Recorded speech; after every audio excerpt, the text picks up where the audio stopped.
Assalamualaikum dan selamat malam. Kami dari Kumpulan 5 dan akan membentangkan Wikipedia di bawah subtopik gender, differences, children versus adults. Saya sendiri, Siti Zata binti Ruas bernombor metrik 2033938 bersama ahli kumpulan saya yang lain iaitu Siti Nur Aisyah binti Rosdi 201845 dan Normalisa Syuhada binti Mustafa 203309.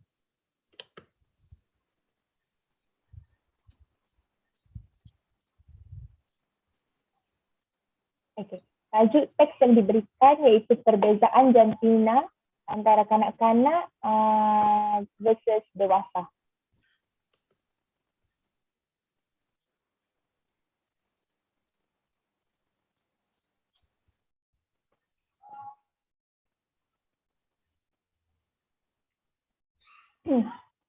Umum mengetahui bahawa perkembangan dan juga pemprosesan sesuatu bahasa itu bermula sebelum seseorang bayi itu lahir. Menurut kajian D. Casper dan Steins 1986, mereka berdua ini meminta para ibu untuk membaca dengan nada yang kuat semasa bayi berada dalam kandungan dalam tempoh beberapa minggu terakhir kehamilan. Kemudian apabila bayi ini telah dilahirkan, mereka kemudiannya akan diuji dengan apa? Mereka akan dibacakan dengan kuat semasa mereka menghisap puting ibu mereka, sama ada terpulang pada ibu mereka itu, sama ada mereka ini menceritakan cerita yang sama semasa bayi-bayi ini dalam kandungan ataupun cerita yang berbeza. Kemudiannya bayi ini akan memberikan tindak balas terhadap isapan puting ibu itu sama ada dengan lebih kuat ataupun laju jika mereka pernah mendengar cerita pada kandungan. Dan ia pula berlaku sebaliknya, jika mereka tidak pernah mendengar cerita itu, maka tidak apa-apa tindak balas yang akan berlaku semasa mereka mengisap puting ibu mereka. Dengan ini, jelaslah menunjukkan bahawa bayi sebenarnya dapat mengenali apa yang mereka dengar semasa dalam kandungan dan memberikan sejurus gambaran bahawa perkembangan itu jelaslah berlaku ketika berada 6 minggu terakhir kehamilan ataupun kandungan.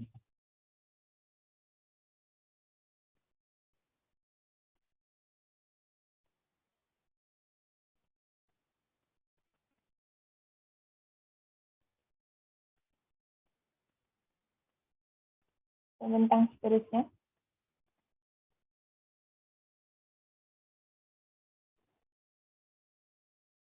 Okey, seterusnya saya akan menyambung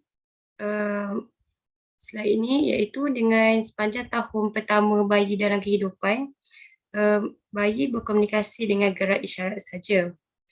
Contohnya dengan menunjuk pada sesuatu objek ataupun menarik baju ibu bapa untuk mendapatkan perhatian mereka dan sebagainya. Menurut Harding 1983, mencipta kriteria utama yang hadir bersama-sama dengan tingkah laku, gerak isyarat pralinguistik dan niat mereka untuk berkomunikasi.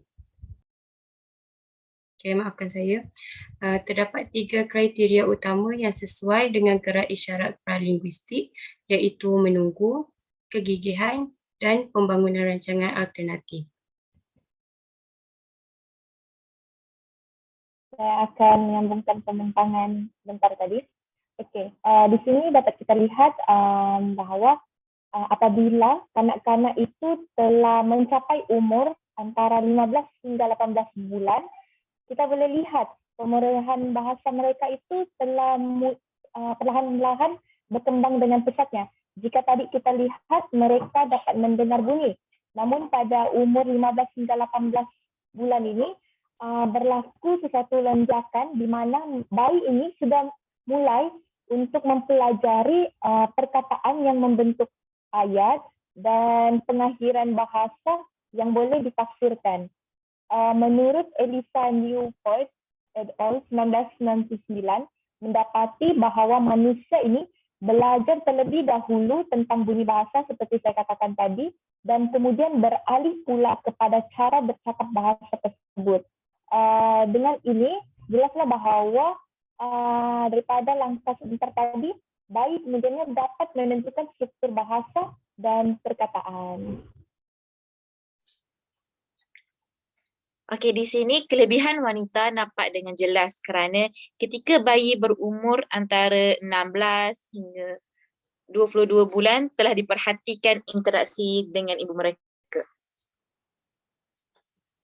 Maafkan saya Aisyah, slide. Betulkah?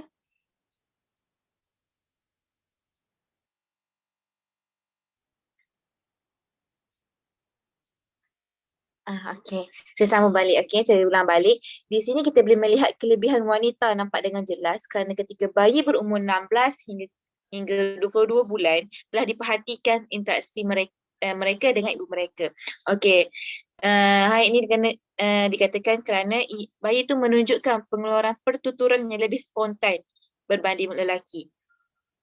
Yang kedua, kanak-kanak lelaki antara 2 dan 6 tahun hingga 6 tahun sebagai satu kumpulan tidak menunjukkan prestasi yang lebih tinggi dalam perkembangan bahasa berbanding rakan perempuan. Di sini kita boleh tengok bahawa perempuan ni boleh, bukan saya nak asing kaum lelaki dengan kaum perempuan, tetapi di sini kita dapat faham bahawa perempuan ni mudah untuk menangkap, mudah untuk mempelajari daripada bayi lelaki.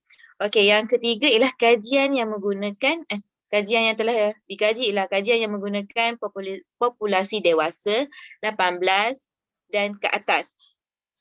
Menurut kajian ini, kelebihan wanita mungkin menurut kajian ini ia bercerita tentang kelebihan wanita bergantung kepada sesuatu tugas. Kiranya kalau tugasan itu berpihak lebih kepada wanita, bermakna terdapat kelebihan wanita tersebut. Namun jika tugasan itu melebihi pihak wanita,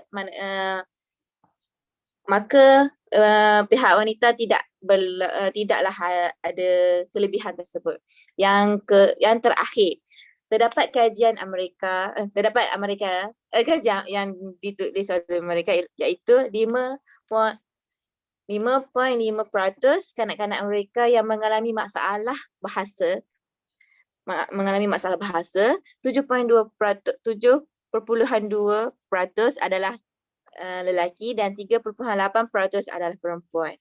Ini kita boleh melihat antara masalah bahasa yang berlaku di Amerika, di kalangan kanak-kanak Amerika. Masalah bahasa berlaku maafkan saya, di kanak-kanak Amerika, masalah berlaku gangguan masalah bahasa lebih terdorong kepada bayi lelaki, kepada jantina lelaki berbanding jantina perempuan. Okey, itu sahaja daripada grup kami. Terima kasih. Ada Zulaika dengan Aisyah nak tambah? Dari saya tiada. Aisyah?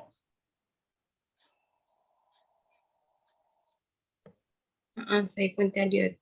Tapi saya setujulah dengan pendapat Malisa yang mengatakan bahawa rakyat kanak-kanak di Amerika 7.2% kini lelaki lebih banyak masalah bahasa berbanding perempuan.